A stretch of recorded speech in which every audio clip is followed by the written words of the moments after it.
तो आज हम लोग पढ़ेंगे चैप्टर नंबर 9 जिसमें हम पढ़ेंगे MS Windows 7 and latest application of computers के बारे में। जो आजकल हमारे कंप्यूटर में लेटेस्ट एप्लीकेशंस चल रही हैं और MS Windows 7 में क्या-क्या हो सकता है वो बताएंगे। Children, you are already familiar with the various devices in which we can store data. हम अपने कंप्यूटर में देखते हैं कि हम किस-किस तरीके से अपने डेटा को अपने कंप्यूटर में सेव कर सकते हैं। The primary one of course are the RAM and ROM. सबसे प्राइमरी तो RAM और ROM ही है। Random access memory, read-only memory. Secondary storage device are required when we want to store our work on a pen drive. भाई secondary storage first हम ये बहुत starting से पढ़ते आ रहे हैं कि जो हमारी प्राइमरी स्टोरेज होती है वो तो रैम और रोम होती है, पर जो हमारी सेकेंडरी स्टोरेज होती है वो होती है हमारी सीडी, पेन ड्राइव, है ना, फ्लॉपी डिस्क। ये भी हमारी second floppy disk, CD ROM, DVD, pen drive. इनके अंदर हम अपने डेटा को कितने आसान तरीके से सेव कर सकते हैं ना। In our daily life, we use many store devices like cupboard, bookshelf, refrigerator, school bag, etc. हमने डेली लाइफ में कितने सारे स्टोरेज डिवाइसेस देखते हैं। कबर्ड भी होती है, बुकशेल्फ भी होती है, रेफ्रिजरेटर, स्कूल बैग होता है। Similarly, a computer uses various storage devices like varying storage capacity, जैसे floppy disk, CD, DVD. These are permanent or non-volatile storage device. ये permanent होती हैं, इनसे डेटा होता है जाता नहीं है, ठीक है।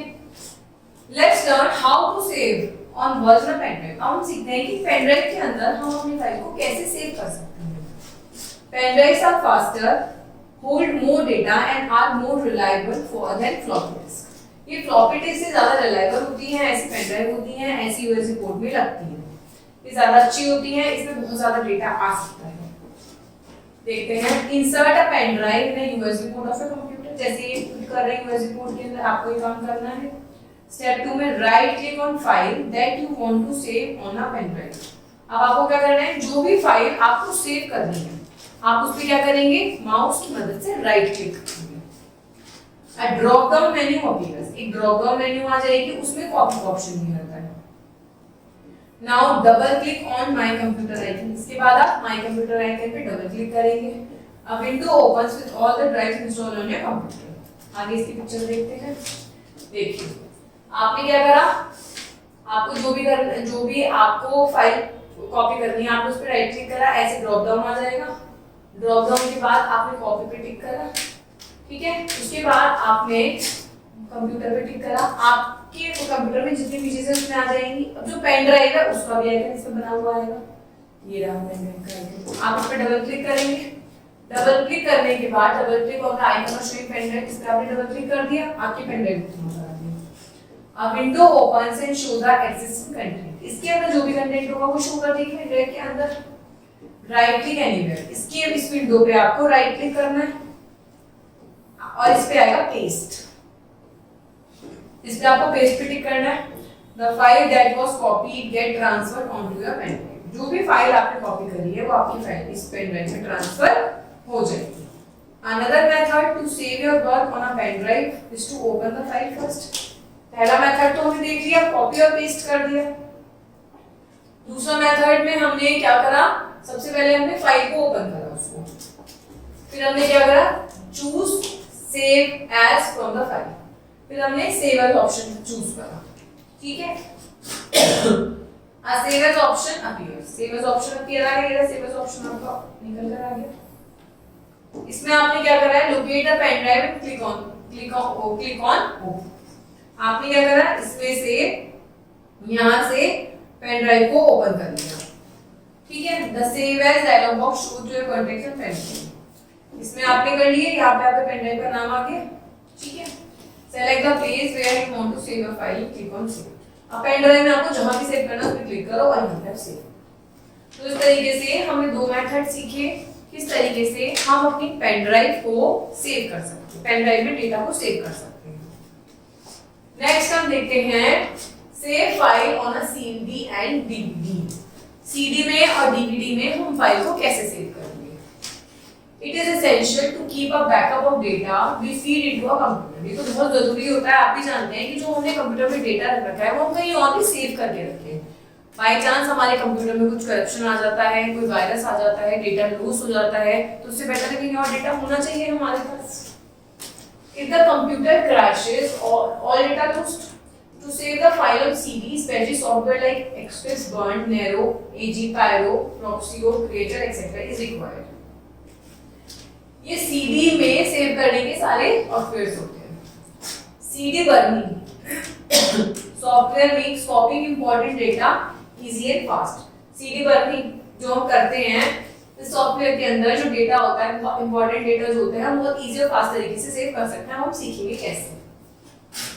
स्टेप वन में double click on the CD and DVD writer program Nero icon on the desktop. सबसे पहले नैरो आइकन डेस्कटॉप का ये होता है, इसे क्लिक करेंगे, डबल क्लिक करेंगे, इसके अंदर इसको ओपन करेंगे। If you right CD then select CD from the drop down menu, or if you write DVD then select DVD type appear on the top and then click on make data CD। ठीक है। अगर आपके पास CD है, यहाँ पे drop down में तो आप CD सेलेक्ट करोगे, DVD है तो DVD, इसको क्लिक करने के बाद यहाँ पे हो गया। ठीक है, इसको कर लिया आपने सेलेक्ट। इसको सेलेक्ट करने के बाद आप क्या करोगे, make data CD copy CD। तो आप क्या करोगे, make data CD, data CD पे टिक कर दिया आपने। A narrow access essential dialog box opens up, click on add। अब इसके बाद जो विंडो आती है वो ये आती है। इसमें आपने क्या करा, जो भी फाइल आपको सेव करनी है उसमें आप ऐड करो, उसे आप ऐड करो। And dialog box opens, locate the file in the computer and select one or more file that you want to copy on a CD। जो भी फाइल आपको करनी है आप उसको कॉपी कर देंगे, मतलब सेलेक्ट करके ऐड कर देंगे। क्लिक ऑन ऐड आ गया। Once you have added the file, click on close। आपने ऐड कर दी फाइल, फिर आप क्लोज करेंगे। ठीक है। इसके बाद the selected file gets copied ready to be burned on the CD। अब क्या होगा, जो भी आपने फाइल सेलेक्ट करी है वो क्या होगी, मतलब बर्न होगी CD पे। ये वाला डायलॉग बॉक्स आपका अपीयर हो जाएगा। इसके बाद आप क्या करेंगे, यहाँ पे नेक्स्ट कर देंगे। इसके बाद ये वाला डायलॉग बॉक्स अपीयर होगा। इसके बाद आप क्या करेंगे, नेक्स्ट करेंगे। Check the two boxes given here. देखिए इसमें टू बॉक्सेस आ गए, इसके बाद ये वाली विंडो खुल गई, दो बॉक्सेस खुले मिल गए आपको। This will verify once your data is burned on the CD and will allow you to add data later in the same CD। ये आपको एक कंफर्मेशन देता है कि आपने जो डेटा बर्न करा है, बर्न करने का मतलब होता है एक प्रोसेस होता है जिससे आपके जो डेटा होता है उस डेटा का आपके सीडी के अंदर एक कॉपी बन जाती है। तो ये आपको वेरिफिकेशन देता है कि ये डेटा आपका वेरीफाई हो चुका है बर्न होने के लिए, नहीं हो चुका, और ये ऐड हो जाएगा नहीं हो जाएगा, ये कंफर्मेशन देता है इस बात की। ठीक है। Click on burn. इसके बाद आप क्या करेंगे, बर्न पे क्लिक कर देंगे। The burning process start। आपका burning process क्या होगा, यहाँ से स्टार्ट हो जाएगा। ठीक है। Once the CD burning process is completed, the message will indicate the successful completion of the process। जब ये हो जाता है, ये बिल्कुल ग्रीन हो जाता है, तो सक्सेसफुल मैसेज देता है आपका। Click on okay, your CD automatically comes up. जब आप ओके पे टिक कर दोगे, जब ये वाला कंप्लीट हो जाएगा आपका, जब आप ओके पे टिक कर देंगे तो आपकी क्या होगी, CD अपने आप बाहर निकल कर आ जाएगी। फिर आप क्या करेंगे, click on next, click on the close button to close the application. Next कर देंगे, ओके कर देंगे, आपकी CD अपना बाहर आ जाएगी। अब आप पूछेंगे ना बर्निंग क्या होता है, मैं आपको ऑलरेडी बता चुकी हूं, पर हम नो से करते हैं। Burning data is the process of recording of the sequence of tracks और set of data on the blank CD in red book format. Red book format में आपका जब डेटा बर्न होता है, बर्निंग डेटा होता है, तो क्या होता है, प्रोसेस होता है, रिकॉर्डिंग होती है आपके सारे ट्रैक्स की, आपके सारे डेटा की, आपकी ब्लैंक CD के अंदर। The meaning of burning is that. अब हम पढ़ेंगे advance application of a computer. Computer are the foundation of daily life. भाई आजकल कंप्यूटर के बिना क्या कुछ पॉसिबल है? बिल्कुल भी नहीं। आप भी इन सब की information with the help of smartphone ही ले पा रहे हैं। The quick services you expect at the bank, at the supermarket and on the internet is dependent on the speed of computer। भाई आपको सुपरमार्केट से किसी प्रोडक्ट का प्राइस जानना है, बैंक से अपने डिटेल्स जाननी है, ठीक है, सब कुछ किस पे डिपेंड करता है, इंटरनेट पे डिपेंड करता है। Can you imagine your world without computer? क्या आप बिना कंप्यूटर के अपनी लाइफ को इमेजिन कर सकते हो? बिल्कुल भी नहीं कर सकते। अब हम देखते हैं लेटेस्ट एप्लीकेशन के बारे में। सबसे पहले टच स्क्रीन विद विंडोज। अभी तक आपने जो टच स्क्रीन देखी है वो अपने फोन में देखी है, स्मार्टफोन्स में आपको विंडोज में भी देख रहे हैं चीजों को। जो मैं आपको स्मार्ट बोर्ड पे पढ़ा रही हूँ वो भी तो एक तरीके की टच स्क्रीन ही है। A touch screen is a display which we can detect the presence and location of the touch with the help of display area. Display area में जब हम टच करके उसकी प्रेजेंस को बता सकते हैं तो उसे क्या कहते हैं? टच स्क्रीन कहते हैं। Input are given by simply touching the right option. भाई आप टच कर रहे हो, जैसे मैं इसको मूव कर रही हूँ तो इंस्ट्रक्शन मिल रहे हैं और ये वही काम हो रहा है जो मैं कर रही हूँ। राइट कर रही हूँ तो ये राइट कर रहा है। There is no need of a mouse और अ कीबोर्ड। इसमें ना तो मेरे पास माउस है ना मेरे पास कीबोर्ड है। This is commonly used in iPods and mobile phones. iPods में, मोबाइल फोन्स में बहुत आप आराम से यूज कर सकते हैं इस चीज को। नेक्स्ट देखते हैं हम एटीएम। एटीएम तो आपकी डेली लाइफ में बहुत यूज होता है। The full form of ATM क्या है? Automatic teller machine. ATM helps you to take out money around the clock. भाई आप घड़ी की चौथाई में अपने पैसों को एटीएम से बाहर निकाल सकते हैं, ना आपको बैंक की लंबी लाइन में खड़ा होना पड़ता है। To do transactions through an ATM, you need an ATM card.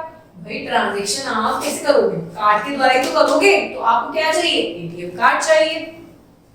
The card has a thin magnetic strip which is interpreted by the computer fitted inside the ATM machine. अब आप अपना ATM को भी चेक करना, उस card के अंदर एक मैग्नेटिक चीज होती है जो कंप्यूटर जो ATM डिटेक्ट करता है कि हाँ आपका अकाउंट से आपको डिटेक्ट कर देगा। Inputs are given by pressing buttons. अब आप ATM में बटन्स को प्रेस करोगे उसको इनपुट मिल जाएगा। Sometimes by means of touch. भाई काफी बार आप बटन से करते हो और काफी ATMs आपके टच वाले होने लगे हैं। Voice recognition. People think that computer is a complicated machine that involves a lot of clicking and dragging for doing work. वो तो अभी ये सोचते हैं कि कंप्यूटर में माउस से ड्रैग करना पड़ता है, कीबोर्ड में टाइप करना पड़ता है, बहुत हेक्टिक होता है। But Today there are computers specially programmed to respond to spoken command. बहुत कंप्यूटर ऐसे हो गए हैं हम बोलते हैं वो करता है। अब आप देखिए Meta AI, chat GPT, voice recognization में आप जब इसे बोलते हैं तो आपको आंसर कर देते हैं बहुत आराम से, आपको ना कुछ टाइप करना पड़ता है। There are various voice recognition software that help the computer to recognize a voice command as input given to it and process information based on these commands. To give an output, clicking by dragging is not required as a voice recognition software takes the input through sound waves. The only limitations of this application is that the async in which the voice command is given has to match the one that has been recorded in the software. Simple. आपको voice recognition में सिर्फ बोलना होता है, बस आपको बोलना उस तरीके से होता है कि आपका कंप्यूटर सॉफ्टवेयर उस लैंग्वेज को समझ पाए और रिस्पॉन्ड कर पाए। As simple as that. इसमें आपको ना तो कीबोर्ड की जरूरत होती ना आपको माउस का यूज करना पड़ता। आप बहुत इजी तरीके से वॉइस रिकॉग्नाइजेशन के थ्रू अपने कंप्यूटर में काम करना बहुत इजी कर सकते हैं। आइए एक नोट पढ़ते हैं। Many BPO companies use sound recognition software that minimize the usage of keyboard and mouse. बहुत सारी ऐसी कंपनीज हैं जो साउंड रिकॉग्नाइजेशन से ही काम करते हैं। अब आप देखिए जैसे आप लोग के पास कंपनी की कॉल्स आती हैं, बहुत सारी आपकी डिटेल्स ऑटोमेटिक वॉइस रिकॉर्डिंग से ले ली जाती है। जब आपको कभी कभी कंपनी कॉल करती है तो आपको क्या कहती है? नंबर 1 दबाएं उसका मतलब ये होगा, नंबर 2 दबाएं उसका मतलब ये होगा। तो इसमें ना तो कोई कीबोर्ड की जरूरत पड़ रही ना किसी बंदे की जरूरत पड़ रही, डायरेक्टली वॉइस रिकॉग्नाइजेशन से आपकी डिटेल्स को ले पा रहा है। तो इस तरीके से आज के वर्ल्ड में कंप्यूटर इतना स्मार्ट हो चुका है कि बस हमें ये ध्यान रखना है कि हमें कंप्यूटर का सही तरीके से कैसे इस्तेमाल करके उसको अपनी लाइफ के लिए यूजफुल बनाना है।